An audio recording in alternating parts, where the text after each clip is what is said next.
Secara logika, apa yang terjadi di negara kartun Konoha ini sangat tidak masuk akal.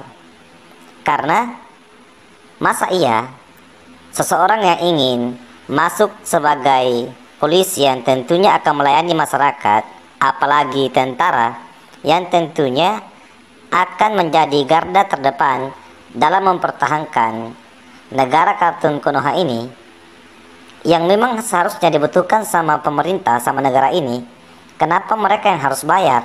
Assalamualaikum warahmatullahi wabarakatuh. Masih bersama dengan saya, Miming, dan juga partner kerja saya. Dan aku itu bernama Ibu Ninsi. Dimana bunda-bunda, pada kesempatan kali ini di mini podcast talkshow kita akan membahas mengenai proses rekrutmen polisi dan tentara di negara kartun Konoha yang seperti kita ketahui bersama dan sudah menjadi rahasia umum, selalu menggunakan uang, bahkan tidak sedikit jumlahnya untuk bisa masuk menjadi seorang polisi dan juga tenaga keamanan di negara ini. Yang menurut saya bunda-bunda, secara logika, apa yang terjadi di negara kartun Konoha ini sangat tidak masuk akal.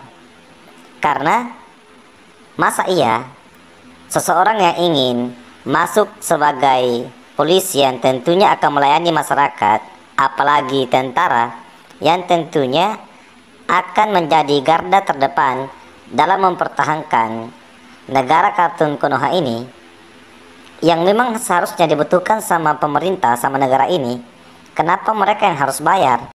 Bahkan sampai mengeluarkan uang ratusan juta. Ini sangat tidak masuk akal. Betul sekali itu Ibu Ninsi.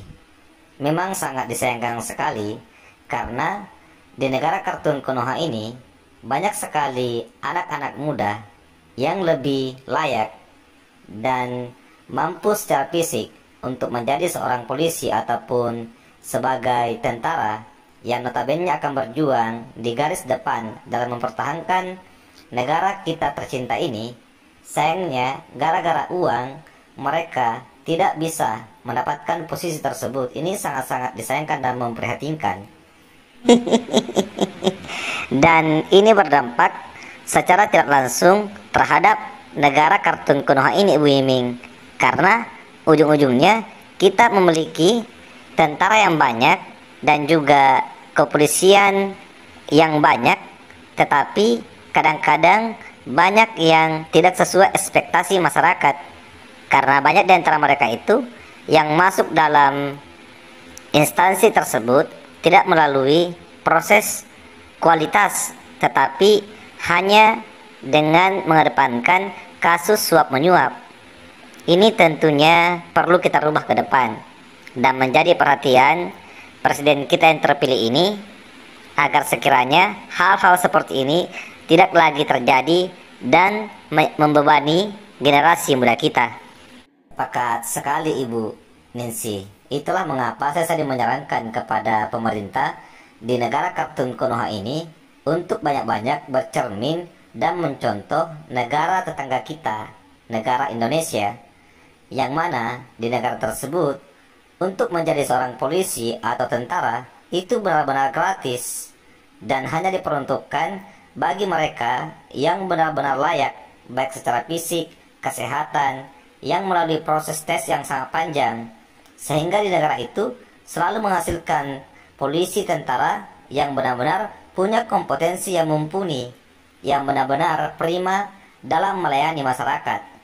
Ini harus menjadi contoh bagi negara kartun Konoha yang pastinya akan menunjang keberlangsungan negara kita ke depan.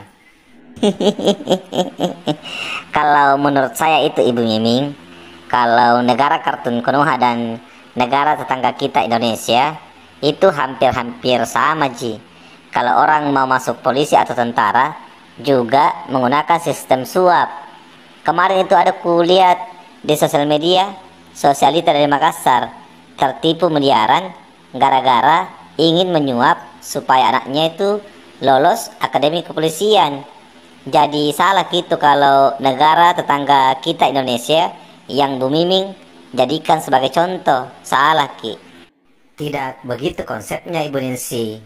Kalau yang sempat viral kemarin di sosial media itu tentang kasus suap masuk polisi yang ada di negara Indonesia, itu cuma oknum saja, tidak bisa dijadikan patokan.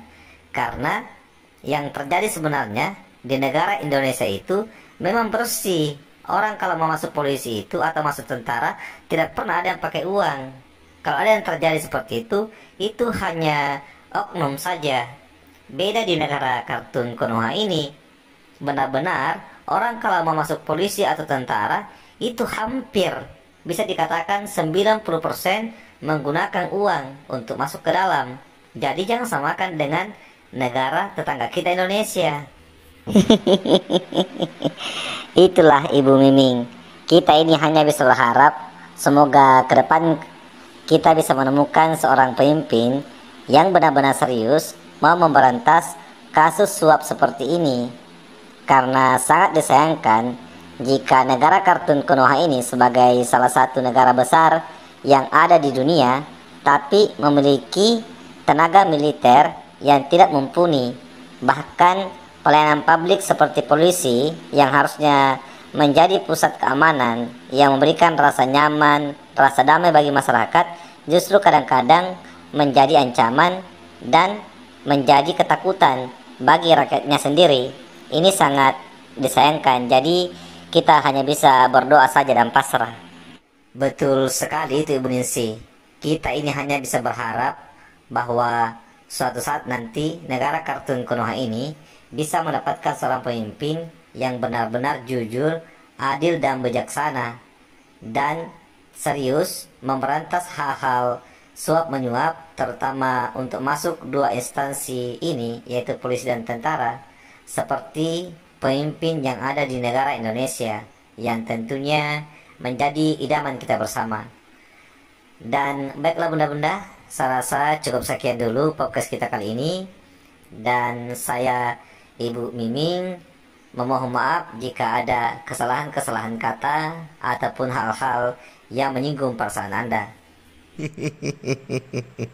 Dan saya Ibu Ningsi sebagai partner kerja Ibu Miming di seluruh channel YouTube ini mengajak bunda-bunda dan seluruh penonton yang ada di rumah, jika Anda merasa bahwa channel ini bermanfaat, jangan lupa ya di subscribe dan juga diaktifkan lonceng notifikasinya biar bunda-bunda dan seluruh penonton yang ada di rumah tidak ketinggalan talk-show yang menarik dari kita berdua. Dan saya Ibu Ningsi bersama Ibu Mimin mohon diri untuk pamit dari layar kaca Anda.